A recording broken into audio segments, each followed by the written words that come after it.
Hey crafty friends, this is Jenny from CraftTestDummies.com. I have a little segment from my PBS Kids show, Hands-On Crafts for Kids. Enjoy! Today we're going to create this great aerial mosaic, and we're going to use some really easy to find materials. We're going to start off with a piece of foam core, some colored papers, some sand. If you have some new unused coffee grounds, pipe stems and yarn, and then also some things like pencil and scissors, some paints, and of course we're going to need some glue and even a few colored pencils. So let's get started. The first thing we're going to do is think about that perspective. When you're looking from way up high, what does the world really look like? Well, we seem to think that it looks like geometric shapes. So we created this kind of scape here that has a little bit of farm and a little bit of sea. And so what we're going to do is print this out from the website or create your own and just match it to the size of the foam core that you have. Now we're going to transfer this pattern onto our foam core. And the easiest way to do it is to line it up on top and just press with the back side of a paintbrush. That'll actually make a little indent into your foam core board that you can see. And then when you lift it up, you can see those lines and go back over it again with a pencil so that you can see all of your patterns like this. And you're going to repeat until you've got the whole thing covered. Now we're going to take this piece and cut out the individual bits. And we're going to cut out the wavy lines that make rivers and oceans. We'll cut straight lines where farmers plow their fields. And then we'll cut some more wavy lines where people make roads. And when you're done, you'll have all of your individual pieces ready to go. Now what we're ready to do is fill it in with color. So we'll take this piece of, first what I want to do is make this ocean or this lake blue. And so I'm going to use some craft sand for that, which is a really kind of fun way of doing it.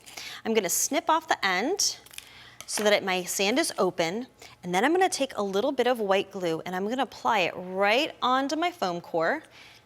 And because I can see my lines, I can take a little craft swab and go all the way around and kind of match up that curved line like this. And I'm going to spread it all out nice and thin, knowing that the sand will adhere every place I've got glue. I'm going to go around that center island. You could just put all water if you wanted to. So we're going to go ahead and sprinkle that on, and voila, I have a lake. So make sure you set this aside to dry. And if you want, go ahead and add some more glue and coffee grounds to make a freshly plowed field.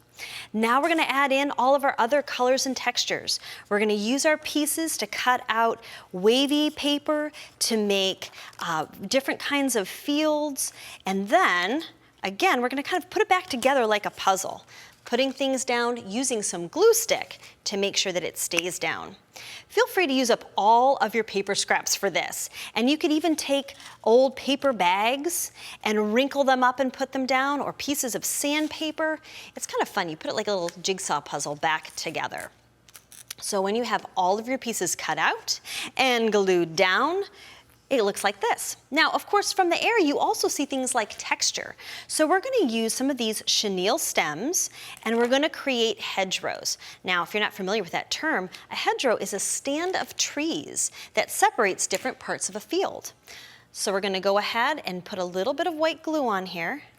And now we've got a stand of tree. There we go. And you can use white glue, clear glue. I like the clear because that way if it goes over, you don't even notice it.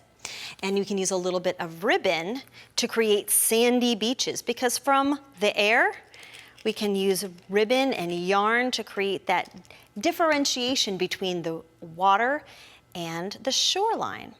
So you'll hold it in place and kind of smudge it into place like this, or you can use clothespins to hold it in place while it dries. But you're going to complete this process and keep going all the way around until all the areas are separated. And then it's time to kind of add those fun details. You can take a pencil and add little X's to create trees or branches from above. We can even use a paintbrush and the end of it to make little dots, because that looks like trees from up above. Remember how teeny tiny little shrubs are and even little rose bushes.